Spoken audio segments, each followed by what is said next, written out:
You have found yourself on another episode of Locked On Bulls. On today's episode, we got a crossover episode from Locked On Pistons. We got Koo in the building to break down Thursday's game versus the Detroit Pistons. Bulls Pistons happening here, right here on Locked On Bulls. Make sure to stay tuned in with us. Let's go. You are Locked On Bulls, your daily podcast on the Chicago Bulls, part of the Locked On Podcast Network, your team every day.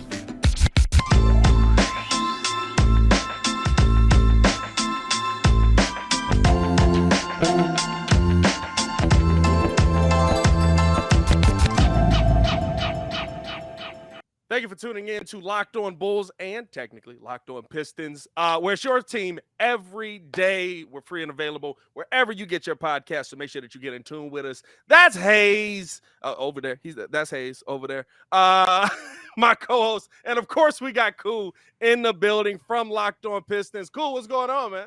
What's the deal, man? What's the deal? I messed with you guys' whole intro. You guys are real hype. You know, you get the energy set right off the get-go. I feel it. Wins help with that, man. Wins. We got 8 wins. I'm saying that like we got something to beat our chest on. Yeah.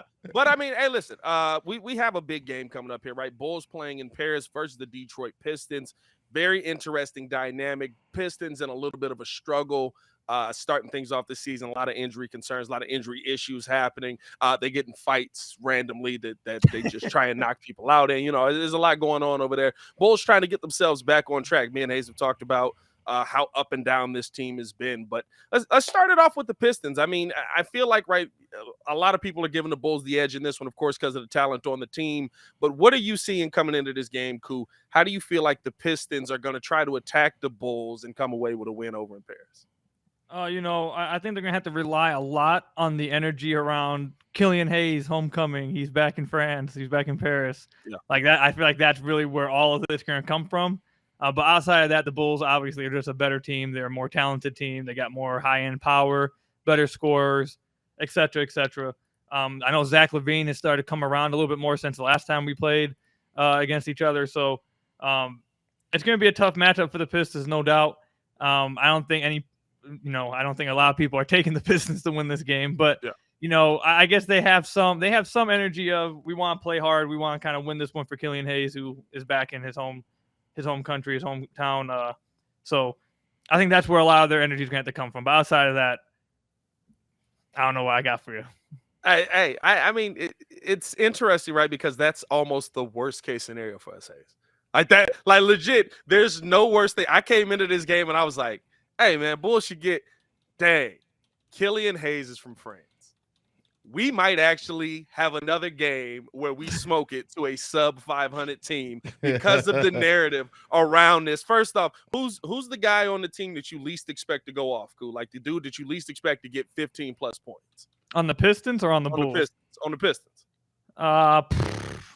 Nerlens Noel or something. He's going for 30. So Haize, how do we negate that, man? Because you already know how this season has gone for us, where the guy, it's a joke, but in all seriousness, right? The guy that isn't supposed to kill us does. How the Bulls going to negate this versus the Pistons in the homecoming for Killian Hayes? I mean, it really comes down to the same thing all the time for the Chicago Bulls, is executing on both sides of the ball for a full 4 quarters and spreading the ball around on offense. Now, the thing with the Bulls is that they don't respond well to runs. And when a team goes on a pretty sizable run against them, you can usually tell if the Bulls are going to stay in that game or not because of how they respond to that run. So if the Pistons get out to a big run, it just depends on how the Bulls respond to it. And also, can they avoid going through another 5-minute scoring drought? This team has to lead the league in 5-minute scoring droughts per game. Like, because it's bad. It's won every single game. And it collectively, they just forget how to shoot a basketball for 5 minutes a quarter. So as long as the Bulls can avoid that, they can stay in the game. But they're going to have to set that tone defensively. They're going to have to set up Vooch to try to work down low. And then if that does or does not work, how they adjust to that is really going to dictate the tone of the game. I think these are the weird games, right, for the Bulls, because these are the games where we expect to see the Bulls do the most, right? But then you look at that Pistons roster, right? Isaiah Stewart, good to go. Everything good with Isaiah Stewart in this one. Those are the only player. I think the only player that's really a question with is Jalen Duren, because he lost his passport, so he hasn't been able to get over there. So I don't know if he's going to play. He's questionable right now. If they have him, they should have a better chance at, having a fighting chance against Vucevic. But if they don't have him, Nerlens Noel, who got his first minutes a few games ago, played really well. But ever since then, they played against the Pelicans and Jonas Valanciunas, and he was eating them so bad that they couldn't even play him in the second half. So, if the Pistons want to win this game and have a chance, they're gonna need Jalen Duren to actually have found his passport somehow and get back out there. Or I think Vucevic might have a really good night. And that's tough, dog. How do you? It's good to know that players are just us. It's good to know the NBA players are just us. By the way, like he definitely picked up the phone and called his mom. Like, Mom, don't I have a passport? You know what I said? You know what I said? Like the day before he was supposed to be leaving. No, but I think that brings up a major point, right? Because with the Bulls, we know, especially coming off of Vooch's 43-point game, that they operate best when Vooch is operating in the paint. Isaiah Stewart, solid defender.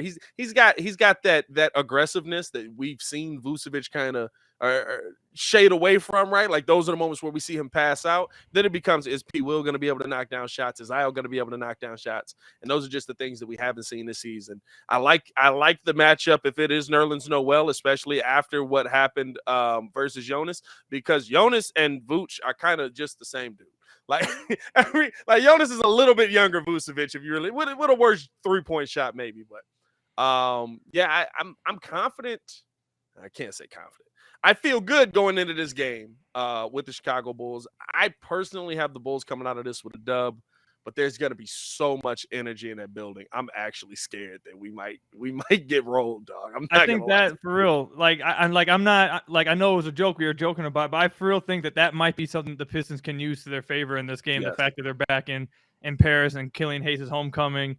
A lot of it. This team's really close together. They're all friends with each other. They really care about each other. That's one of them. They're like, that's the kind of thing we talk about over here on Locked On Pistons when you're not winning games. That's the kind of thing we focus on. But they're really close knit together. And I think they'll play for them. They really want to get this win for them. I will say that if they're starting Stu and they don't have Duren, I think the one area that the Bulls could really dominate at is on the glass, especially if they, Stu's going to have to guard Vucevic. That's going to be pulling him away from the basket. Yeah. The Pistons have been starting Bojan and Sadiq Bey together when they don't have Duren and Stu together. And that is one of the worst defensive wing pairings in the league. And I don't think that's a matchup the Pistons would really like to go into there with against Zach LaVine and DeMar DeRozan. So if the Pistons have Duren and Stu, I think they can give the Bulls a good fight and maybe pull it out at the end just due to, the energy we talked about. But without Duren, I think without Duren, the matchups all point towards the Bulls. Do y'all think that travel is going to play a big part in this game? I know we've had 3 days to get adjusted and all of that, but I mean, like, that's a whole different country we going to hoop in. Do you think that travel is going to play a huge part in this game?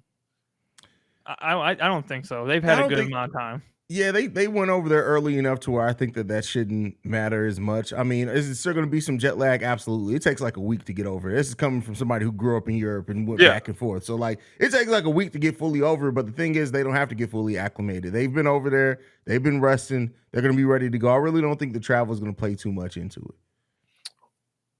What do you think we're going to see, right? And this is the one thing, Haize, I want to direct it to you, because the one thing that scares me defensively is Bojan Bogdanovic.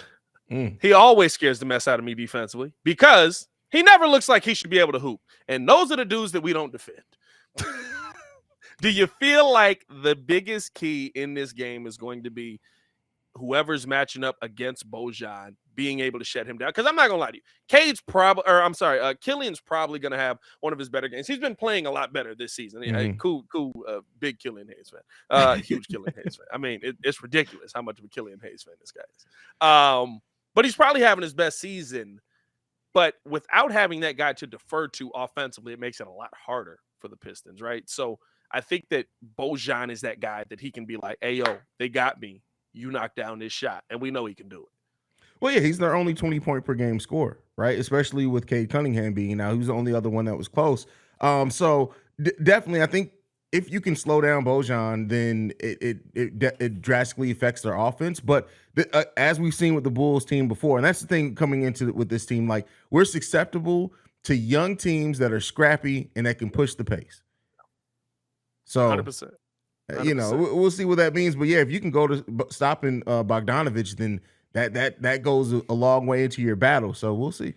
Who do Can you I ask you got? guys a question real quick? Oh, Yeah. go ahead. Go ahead.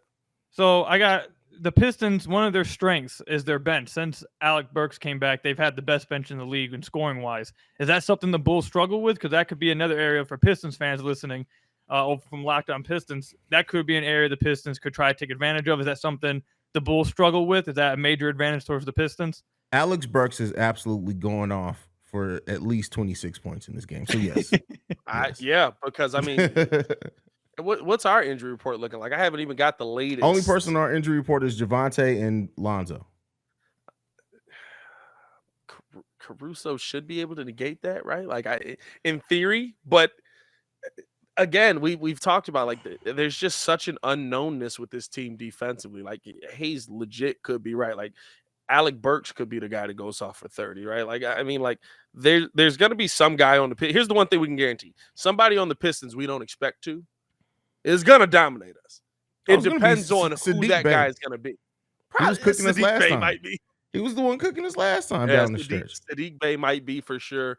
And Sadiq has been on a really a burner the last 4 games too. I think he's shooting like 43% from the field, 40% from 3, 21 points a game over the last 4 games. So scary, dog. Scary. I'm not. I'm still predicting the Bulls win, but I'm nervous. Is what I'm saying. But yeah, I think you guys bench absolutely is an asset.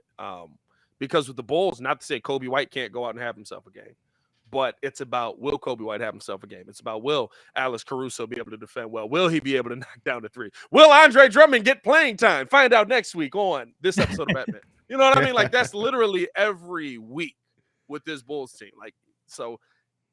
I feel like that is an advantage to you guys because you do have that continuity on the bench already.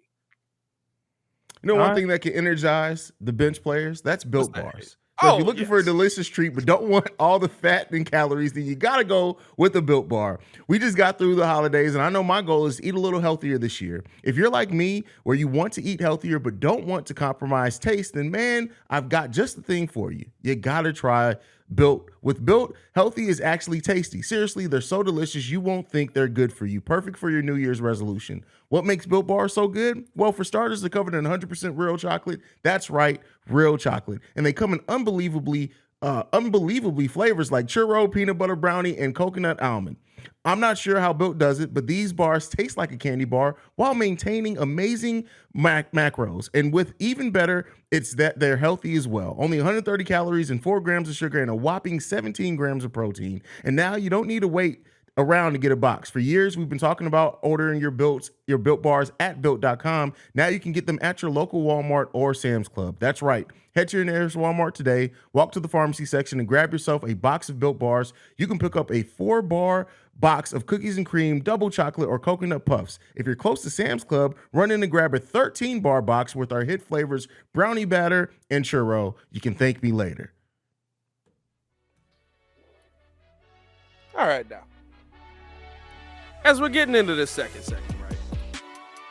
I want to know, and this is the one thing that I love about these crossover episodes. A lot of times we don't get the deep insight that's going on a team, right? My biggest question for Pistons fans out here, and we'll do the same thing on the Bulls in the third segment. For the Piston fans, the Pistons faithfuls, cool. What is your expectation of this team moving forward? I love the youngness of this team. I think there's young talent on this team. I thought they were going to play a lot better this year. The injury decay, of course, changes that. What is your outlook of this team in the long term? Does this feel like a team that's going to start to move in the right direction with the pieces that are in place? I think they're going to be moving in the right direction. I think this offseason is incredibly important.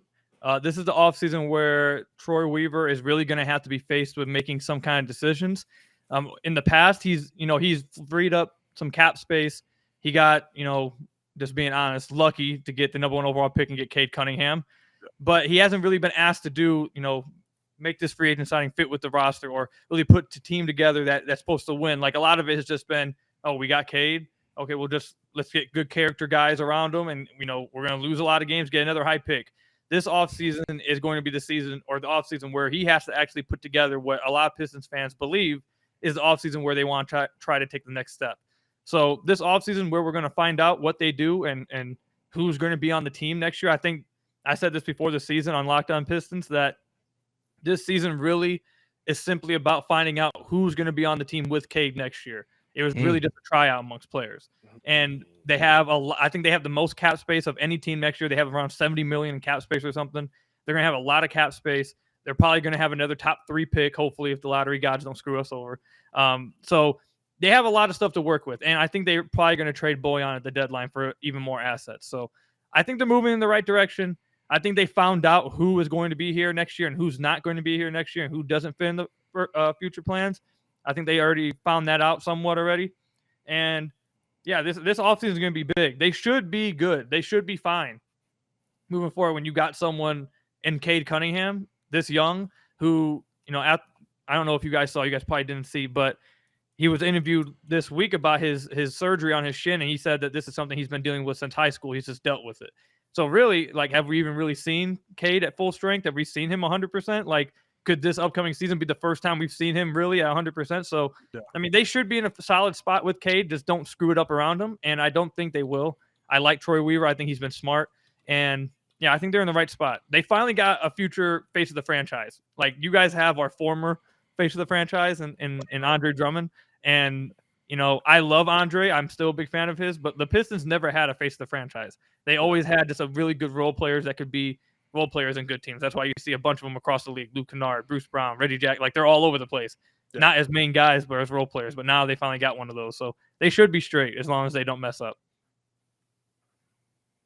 Yeah, I think that the thing that excites me most about the Pistons is that it doesn't feel like they're this cycle here that they're currently going through is like Philly with MCW in the beginning, right? Where they were just we're just going to keep screwing up a lot. And then maybe we'll finally figure it out. It seems like they got their guy early on in the process. And so I like that part there. That's crazy. I did not know that about Cade, dog. Cade's never been 100% healthy. He said that this is the shin discomfort is something he's dealt with on and off since high school. So I'm not saying it's been a stress fracture since high school or whatever, but he did say that it's something that's been bothering him since high school, and he's just dealt with it. That's insane. I mean, crazy. Is the biggest question with this team then, right? Does Dwayne Casey ever become the coach of the year again and actually, put some pieces in place that work? You're out on a Dwayne Casey? Is that what you're saying? Dwayne Casey is, over on Locked On Pistons, we say this all the time. Let's go ahead and put the graphic over there, underneath us. He's a great man, great human. He's a great father. He's a great everything great about him. But as an NBA head coach, it is close to time. It's eventually Dwayne Casey is probably going to get moved up into the Pistons front office. He's going to retire and move up into the front office, and then the Pistons will get their head coach of the future. I think Dwayne Casey, though, to be in all seriousness, he's a good coach for what they're going through right now to help young guys become men, not just on the court, but off the court, help them grow. I think he's good in that department. I think he's fine there. But in terms of X's and O's and being creative offensively and that kind of stuff, I mean, if you go all the way back to the Raptors days, that's something that he wasn't, exactly known for. So I think when they eventually try to start winning, he will not be the head coach. Dang, is Dwayne Casey Billy Donovan? No, I'm just playing. Actually, well, wait a minute now. Does Billy Donovan have a coach of the year in his arsenal? Hold on, now that might not be a bad comparison. That's tough right there. I think the one thing that I've seen from the Pistons that to me has been the most, probably the thing that, like you talked about with trying to find who the guys are going to be. It just seems I get that we're giving them a little leeway because the team's bad, but it does seem like Troy Weaver just kind of hey, I'm going to just pay this guy because we got to pay somebody, right? The Marvin Bagley deal to me, I felt like that was a bad deal. Is he the guy that you can trust moving forward? Do you feel like he's I'm not talking about Marvin Bagley at all. I'm talking about the GM, right? Do you, we know that, we know the answer to that one. do you feel like you're in a good position front office wise moving forward? Because right now where the Bulls are, right, we see we have some issues, but for the most part, we all still feel good about AK and Mark Eversley and what's here. Do you feel good about where the Pistons front office is, that they're going to be able to build this team around? That's the one place I am actually really confident in. Unlike other rebuilding teams, the Pistons didn't have like a big star or a big player to auction off and get assets for coming back and then jumpstart their rebuild. They started off with trading Andre Drummond in the 19 season for a second round pick and Brandon Knight and John Henson. Nothing. And then Blake Griffin the next year lost a leg and was playing one-legged out there and, had to buy him out. So you didn't get nothing for him. And their best assets when Weaver took over were Bruce Brown and Luke Kennard. Yeah. And that was their best assets. And they were in cap hell. They had terrible cap space. So in a short amount of time, and again, you have to get a little lucky. I think everyone has to get a little lucky with this. For sure. He won the draft with Cade. So, but even before that, I thought he did a really good job of trying to get out of that cap space hell, give them flexibility in the cap room. All the contracts that he's given, I know there was a lot of jokes about, oh, he loves big men. He loves signing big men over the last few off seasons. But each one of those contracts have been movable. He's moved most of them. None of them have been long-term contracts that, strict or keep the cap space strict with them. It's all been movable contracts. He hasn't done nothing stupid with the Pistons. And I think he's a pretty good drafter. That's one of the things he was really good. One of his major things over in OKC when he was over there is that he was really good at drafting. And, Killian Haize was the biggest one that had everybody like, oh, does he know what he's doing? But he's kind of coming around this year. He's played really well over the last 2 months. And Troy Weaver recently, just yesterday, talked about how happy he is about that, whatever. So I'm sure he's probably never been happier than now to finally see that his first pick he ever made is like doing good. Yeah. But outside of that, Sadiq Bey, I mean, he's had his struggles up and down, but I still think he was a good find at 19. Stu looks like he's going to be at the very least a good backup center, and then he found that at 16. He got Cade, Ivy at 5, who a lot of people like, and then Jalen Duren, who a lot of people felt like could have even went higher and has played really well this year at 13 for a 2025 first from Milwaukee. So I think he's done a really good job of that. But like I said earlier, I can't really judge him too much. I think a lot of us in the Pistons community are waiting to hold all judgment on him until this offseason, because this is when he's actually going to have to make some legit roster decisions that impact winning. Hey, man, I'm not going to lie to you, dog. As a Bulls fan, I look forward to the day when the Pistons are competitive again, because I love a good rivalry. I am that guy. I love being able to go back and forth. So that's something, man. Like I'd bet on them probably 2 years, man. 2 years, I'd say Pistons are going to be back, at least competitive, right? Hey, and if you would bet on that, check out betonline.net. It's your number one source for all your sports betting info, stats, news, and analysis. You can get the latest odds and trends for every professional and amateur league out there, from pro football to the college basketball season, NBA. Of course, you can check out soccer all across the world. They've got it all at betonline.net. And if you love sports podcasts, you can even find those at BetOnline as well. They're the fastest and easiest way to get your betting info. Head to the website today or use your mobile device to learn more. BetOnline, it's where the game starts. All right, cool. I don't get no music on the third segment, dog. You just forget your music, bro. I'm gonna say I like the music in the second. You want the music? You want the music? I'll give you the music. Thank you. All right, cool. Y'all gonna have to show me how to do this. This is lit. I can't lie to y'all. It's just a soundboard, brother. We can make that happen with simple purchases. When you, from the Detroit perspective, look at the Chicago Bulls, what is your biggest question about this team that you kind of want to know? So I actually was going to say, can I take over this third segment and ask you guys about the Bulls? Yeah, now? Go ahead. All right. So we've actually talked about the Bulls quite a bit over on Locked On Pistons. Every now and then we talk about you guys, because there's a player that a lot of Pistons fans really are interested in, and that's Pat Williams. I'm going to wait to ask you guys about Pat Williams, because I actually have a question before that. Are you guys blowing this up? Are you guys going to blow this team up? Like, what's going on over there? Because before the year, I was really high on you guys, because I really liked, first of all, I'm a real big fan of Lonzo, and I thought you guys played incredibly well when Lonzo was healthy. When he was healthy last year with Caruso, you guys' defense, which I thought was the biggest concern before that season, actually turned out to be one of your guys' biggest strengths with Caruso and Lonzo, and then Lonzo went down, and now we don't know if he's alive or not. But like, if he, like, are you guys going to blow this up now, like at the deadline? I know there's a report today from, I think he's a Bulls beat writer. Joe Cowley. Yep, Joe Cowley. Yeah. Can we? And he mentioned that they could be gone at the deadline. Do you guys think they're going to blow this up? No. Before I'm gonna let Haize answer.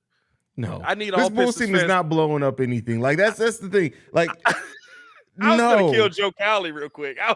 Go ahead, brother. Go ahead. Take it away. No, I was just gonna say, Pistons. Everybody else around the world, Joe Cowley has had hate for the Chicago Bulls, and I will say this, he's been justified a lot of times in some of his predictions, but he's had hate for the Bulls since like Jordan days. So if you can hate on like them teams, I mean, you can hate on them. So go ahead. They hated Jesus, is all I can say. And Joe Cowley was one of those people. Okay, dog. Calm down, brother. No, all jokes aside, We bro. gotta Like, have 25 wins bro, before you throw Jesus we in can there. have Javon, we can have Jesus, Devontae Christ as our starting point guard. And Joe be like, you know what? His powers were overrated. Don't even worry about it. It's just Jesus. Telling me Jesus Christ couldn't do a post move. That's messed up. Answer the question, dog. You still ain't answer. What? No, they're not blowing it up, bro. This team's not blowing it up, man. It's not happening. I don't understand why. Like, I read that article. I literally read that right before we started recording. So I think I came in with a little bit of fire for it anyway, because it's just like, come on, Joe. Come on, Joseph, man. You got to do better than that, bro. Oh man, Joe Cowley went at me and Haize literally the first day we joined. The first week we took over the show, bro. The first week. Yeah, he had beef with us for some reason. I don't know. He called us junior varsity, and we've been doing great ever since. Oh no, bro. That would have been enough for me. I don't think the Bulls are blowing this up. AK's big on continuity, and the one thing that I've said over on Locked On Bulls is that continuity is the one thing that we've seen in history that you do have to bet on. I like the idea of it. Is this the team that's going to happen with? That might just take its natural course, right? There's good teams in the NBA that go through their course, and by the end of it, we were like, that was a fun team to watch, but it didn't live up to championship aspirations. But you do have to have that continuity to win a championship, and I think AK knows that. So I don't think we'll see anybody major getting shipped out soon. I mean, if we could we call a Vooch trade a blow up? Would that be a big blow up? I think it's because he's part of the core. He's one of our big three. Okay. So I think like that would be considered more. It's still more of a retool than a complete blow up. But I still don't think even that's like it really does seem like this front office is content in kind of maybe doing a smaller move. I'm not saying they're not going to do any move at the trade deadline, but it's not going to be anything huge. I wouldn't think so. Unless you guys want to send us Jalen Duren, we can. Nah, you guys good, man. Okay. I mean, listen. You never know if you don't ask, bro. You never know if you don't need ask. Jalen Duren. You guys got Vooch. What you guys need Duren for? And you got Big Dre. You got Big AD over there. Now, cool. I love you. You got the But big penguin. you just said we don't need Durham because we got Vooch. Come on, brother. Come on. You don't even believe that. Hey, not even that. Did you just call Andre Drummond AD? I feel like that's the wild part of that statement there. Hey, Let listen, me give it him. He's going to play more games than AD. That's for sure. Well. You can. Oh man. So look, I got another question for you guys. Let's So before I ask the question, let me just say it's really weird because you mentioned rivalries growing up, and obviously the Pistons and Bulls have had rivalries in the past. Yeah. But like me growing up, the Bulls were always like my second favorite team. I always liked the Bulls because I was such a huge Derrick Rose fan. Like Derrick Rose was my guy, and I always have liked the Bulls. I even have I was gonna bring up one of my Bulls snapbacks on the recording, but Pistons fans probably would have killed me. But I have a lot of friends, like a lot of my close friends are from Chicago, and they constantly talk about the Bulls. And their biggest thing, I just want to see where you guys' heads are. If they're like, do you guys think they're dumb? Are they in the same headspace, etc.? They're completely done with Vooch. They're like, we need to get rid of Vooch. Vooch isn't. We need a defensive guy at the big. We need some rim protection, and Vooch just isn't it. Do you guys agree with that? And do you think? I know you guys. I kind of asked you guys if you guys are going to blow it up, but you guys hit on it right there. Does Vooch count as a big blow up? Do you guys think they trade blow or not blow up? Do you think they trade Vooch? No, I think they just need to utilize Vooch better. And that's the thing. A lot of Bulls fans, this is what I always say. I've been a part of this Bulls fandom my whole entire life. I was born into. One thing with Bulls fans is once they pick a player to blame, unless that player goes on to average 40 points per game, they're just going to keep blaming him. Vooch has quietly been the most consistent Bull this season. Vooch steps up when it's good. When we play our best basketball, usually Vooch has a big game in those games. So yeah, a lot of people say that they're done with Vooch because of what his flaws are, but I think we've zeroed in so closely on what Vooch's flaws are that we forget. Yeah, he's not a shutdown defender by any stretch, but he's one of the more versatile offensive centers in the NBA, and he's still a top 10 center in this league. So I'm not one of the people who are down on Vooch. I know a lot of Bulls fans are, but I'm not. I've never been down on Vooch. I've probably been a huge Vooch defender more times than not. I think Vooch is what the modern big man is. I think he's an older version of what the modern big man is, but I think he's what the modern big man is. And if we're being 100% right, like there's a lot of Bulls fans that want what was sexy in the 90s back and was sexy with Joakim Noah back. And the thing is, those guys weren't the guy that was going to single-handedly win you a championship. And the sexy part about them is Joakim could go up and block shots. He was a great defensive player. He was an anchor on the defensive floor. Like, I feel like a lot of times, right, we go back to what our best was. And when we last were best was when Joakim Noah was in the middle of the floor blocking shots, being a facilitator, stuff like that, putting up 12 to 15 points a game. Vooch ain't going to be that defensively. But what Vooch can do is, Vooch is arguably our best passer on the team right now with Lonzo Ball out. He's got the best vision on the team out of anybody. He's probably got one of the highest IQs on the team.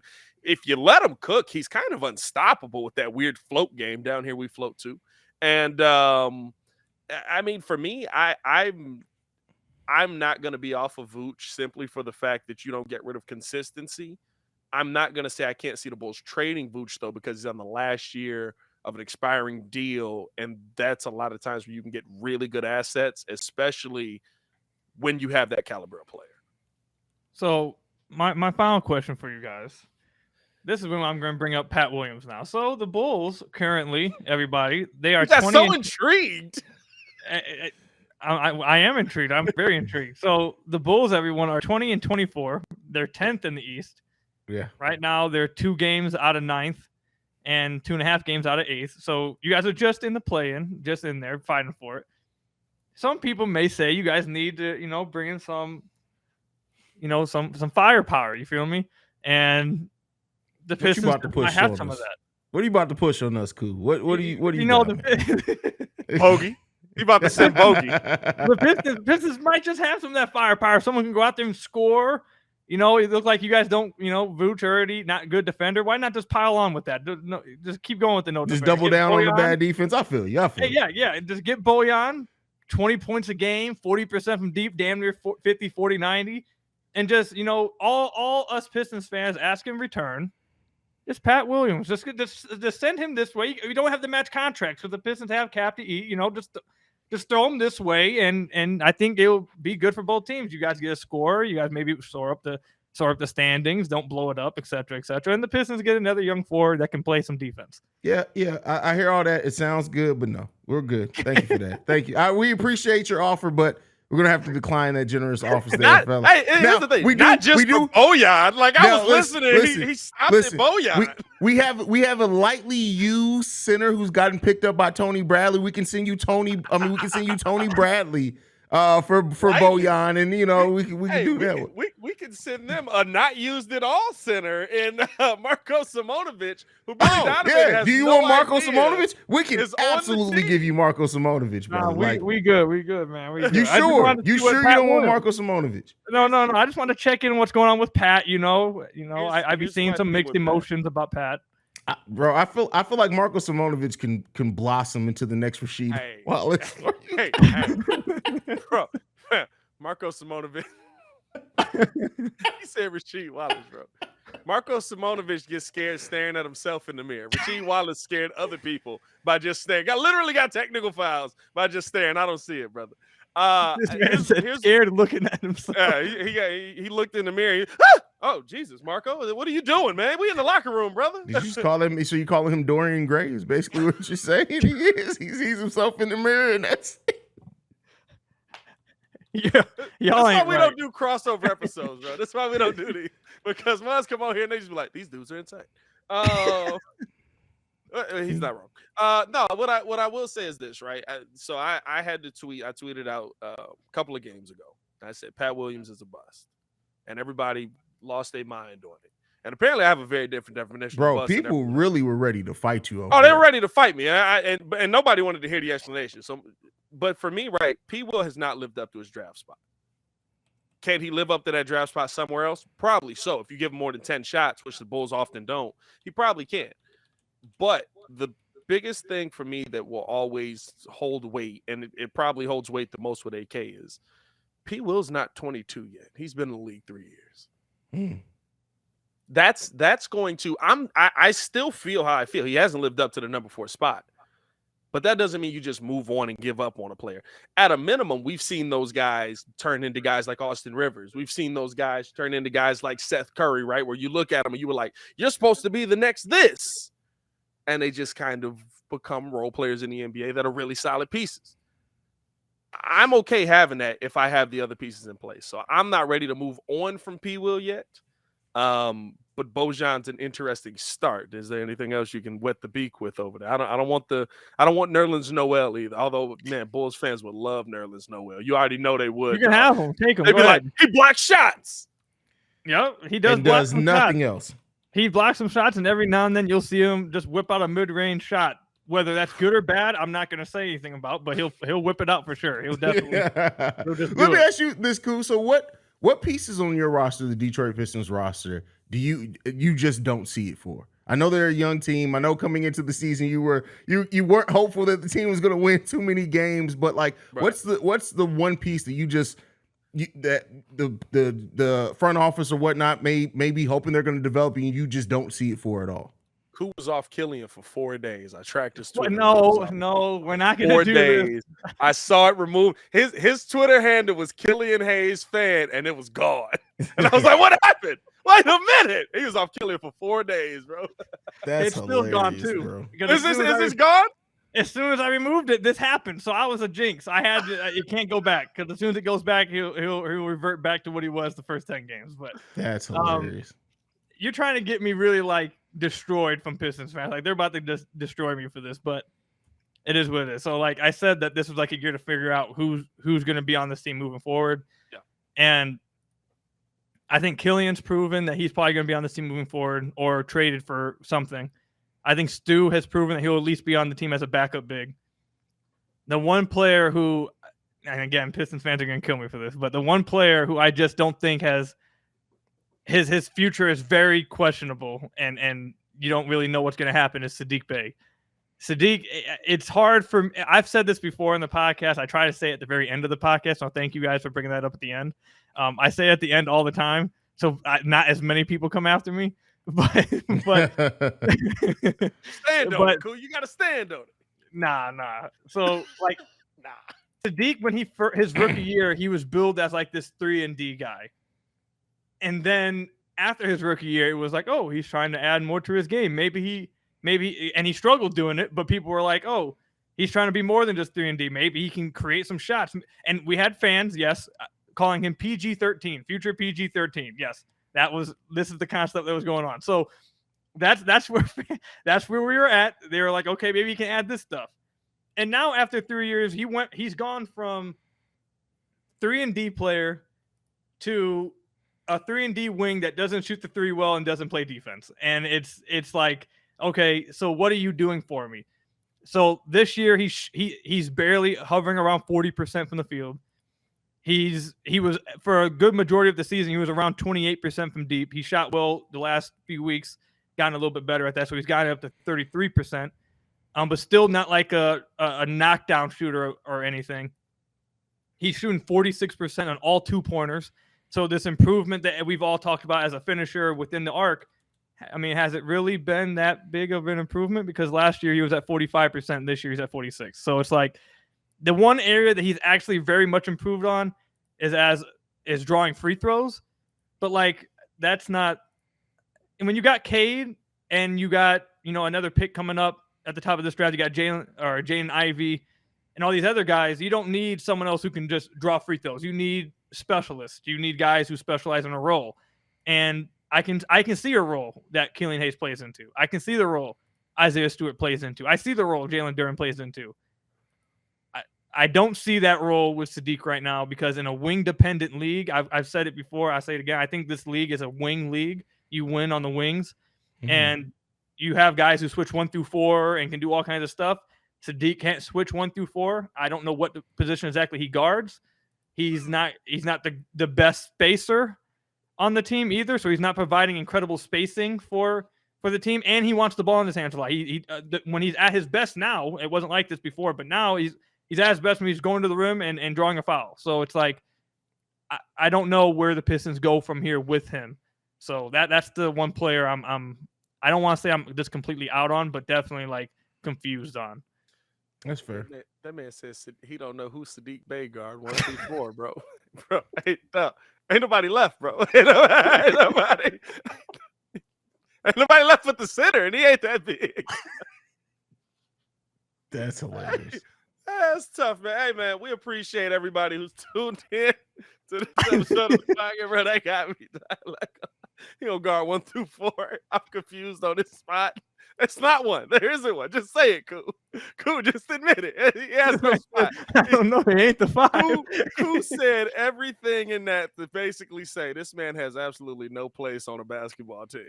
I didn't say that. Pat's putting words in my mouth, but he does that. He does that. You can take from that what you will. You guys can all.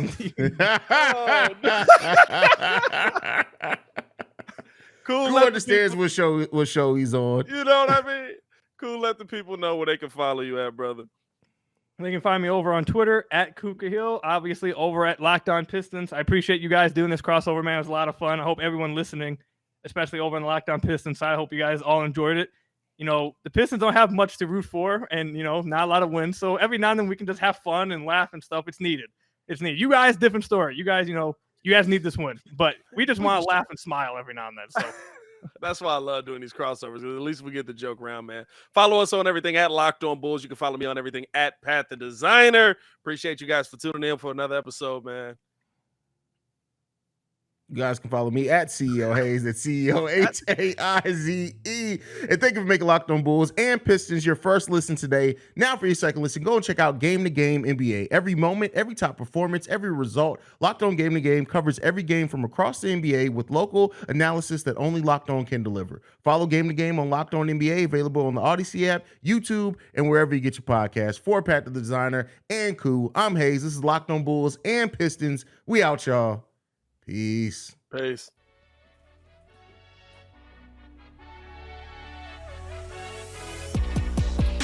You didn't have to do the whole outro, though.